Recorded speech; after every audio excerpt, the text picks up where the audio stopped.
There's a brand new meta of winning games in League, and 99% of players are still playing like it's Season 14. Riot killed lading and completely changed how games are won. And if you don't adapt, you'll keep losing.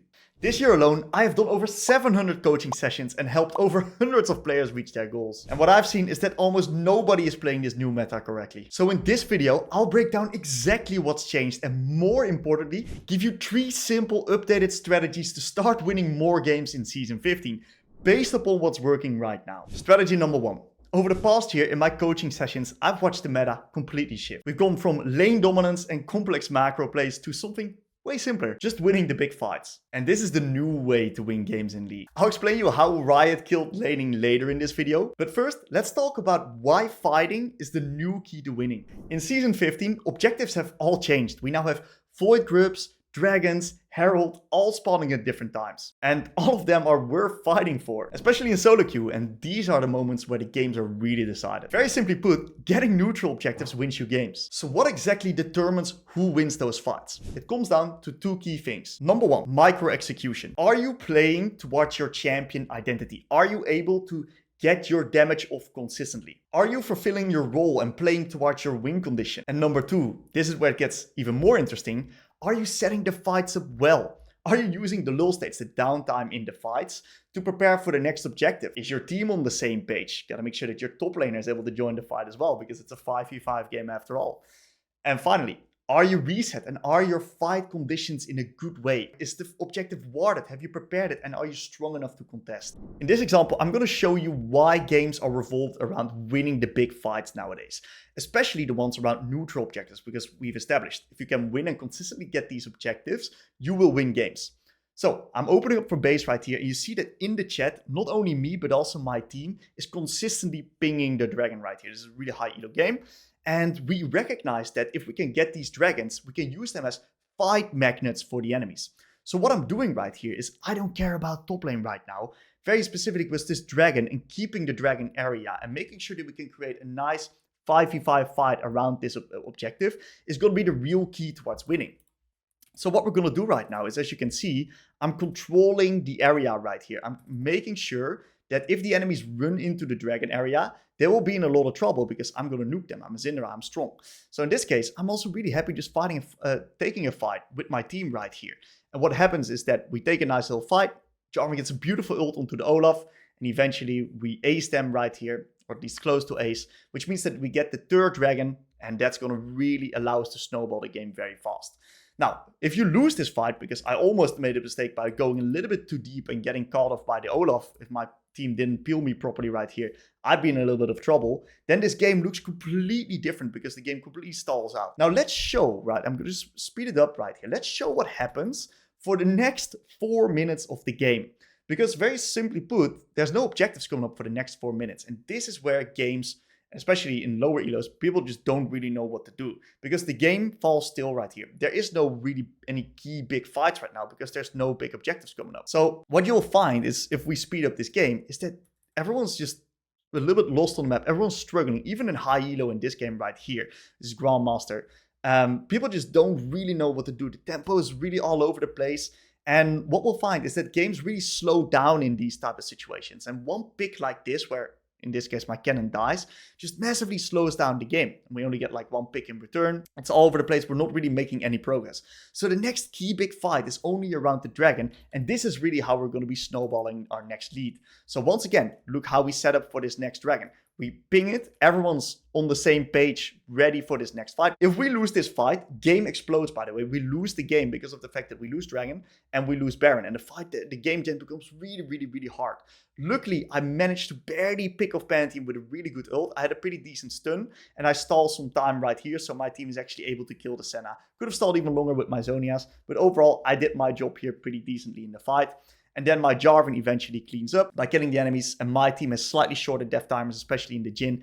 And still are slightly shorter. So we get the Dragon Soul. And eventually the enemies just FF because they recognize that they won't be able to win the game starting from that point. So really, these big fights are just what makes or breaks the game. And all the moment in between, it's just about getting strong and getting a good position for these next fights. Strategy number 2. One of the biggest reasons players lose games in solo queue isn't because of themselves. It's because of their teammates dying at random times. Random, I say. Is it really random? I don't think so. Players, especially below Grandmaster, just have no clue how tempo works. So right now, I'm gonna teach you how to synchronize tempo with your teammates. And if you follow these 4 tips, it's actually not that complicated. The goal is to make the same play at the same time. That is synchronizing tempo. So what does good tempo look like? Well, number 1, you and your teammates are resetting at the same time, or they're pressuring the map at the same time. For example, you're on the map and ready to fight when the next objective spawns as a team. Or you're moving together and pressuring together at the same time. Synchronizing tempo, I want you to view that in a pressure way. If someone is pressuring upon the map while someone else is not pressuring, you're desynced and you're vulnerable. So here are 4 really easy to implement tips to sync up tempo with your team. Number 1, watch your teammates' location and ask yourself the question, are they on uptime, pressuring, or are they on downtime, not pressuring? Number 2, restore your fighting conditions. After a fight, fix your wave states, reset so you are back up on the map to always be ready to fight. During a lull state, ask yourself the question, what is the next objective that we're going to be fighting for? And finally, number 4, use your pings to communicate and pre-plan fights or fix small tempo errors that happen left and right. So in this example, we're going to be taking a look at what happens if you are desynced on tempo with your team, and also how to fix it to make sure that you can actually win the game. Look at the tempo. Recognize that we are now pressuring on bot, Jace is pressuring, and we are going to be pressuring upon mid. So I want you to think of it in uptime, downtime. And what's going to happen right now is that we should just completely sacrifice top, because if we reset right now, the tempo is going to be fully desynced right here. And what's going to happen is that we're going to desync our own tempo, while our Jace and our Nautilus and our Skarner are going to keep pushing. So what we should do is we should actually do the exact same thing. We should sacrifice top and push bot and mid. Now I want you to see what happens, right? Is everyone's desync tempo. Skarner's now farming. Nautilus and Jace are playing really far up, and we are now on a bit of a neutral pressuring location, same with Senna. So because Nautilus and Jace are now pressuring, they die because no one else is pressuring. That means that the enemies can only really collapse upon them. They're really vulnerable. Nautilus and Jace are like completely off sync with the rest of the team. Skarner is now in reset, and now we are going to be pressuring together with the Senna. Now what Rhymes does really well, he recognizes, hey, I can't really go any further. So he decides to take the reset right here after pushing out this wave. This is the correct call. But I want you to now look at what happens to the rest of the map. And everyone's now dying on domino right now. Domino effect. Everyone's just dying, dying, dying. Senna is going to pressure and contest the next wave while everyone's in dead or base or farming. And Senna is now going to die, and this is going to ruin the game, even with Mountain Soul. This is just pure, this game's plat 3 by the way, pure understanding that players in lower ranks just don't understand how tempo works. And I just want you to make sure that it's synced up. You don't even have to make the perfect play, as long as you make a play with the team. It's a team-based game after all. And because Senna is now dead and Nautilus and Jace are late, we lose Baron with a full great game state where we're ahead plus Dragon Soul. And that's just crazy. And stuff like this nukes your game. So now let's take a look at what properly syncing up tempo looks like in the Syndra game that I showed earlier. So we got the fight on the Atacam right now, which we unfortunately lose to the Pantheon. And you see that everyone here is ready to fight already. So it's a 5-man effort right now. So we get the kills upon the enemies. And what we're going to do right now is we're going to perfectly sync up tempo to make sure that we're all on the same page for the next place after. And what's going to happen is we're going to get this nice kill onto the Pantheon right here. And what a lot of people would do right now is they would instantly reset. And there's not necessarily something wrong with instantly resetting, besides that you actively desync tempo. You and your team want to reset at the same time. So you see that initially I want to reset, but then I look, hey, my entire team is still playing. If I reset right now, what's going to happen?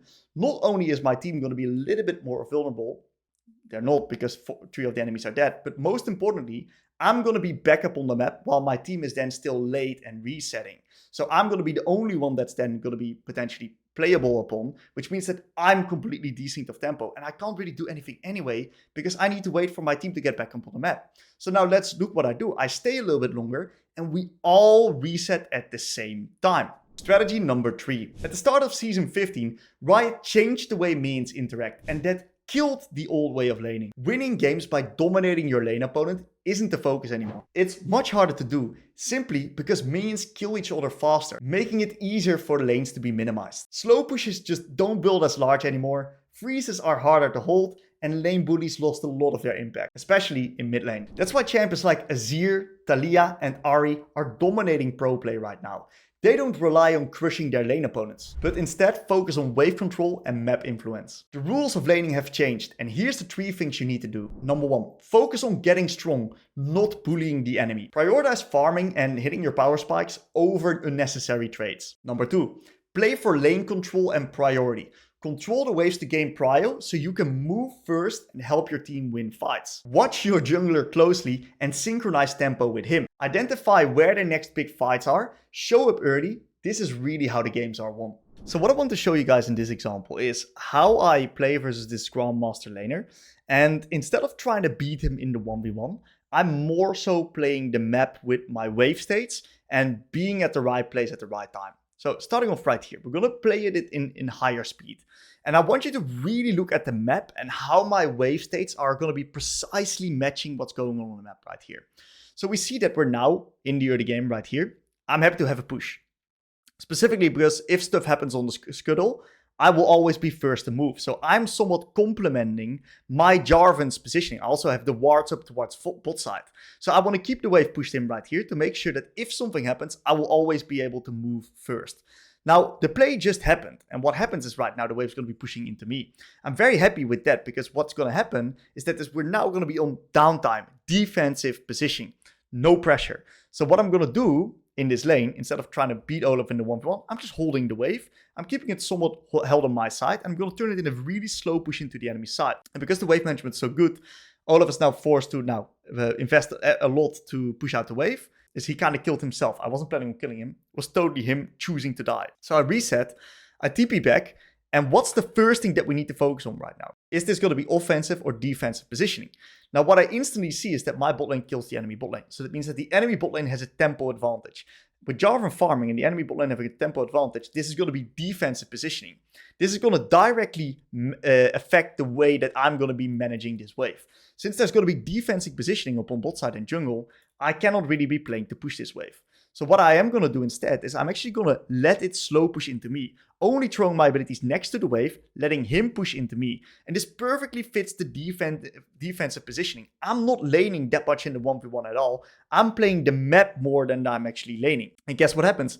I get ganked by the enemy team first. So if I would have an offensive positioning here in this case, it would not work. I would be vulnerable. I would die.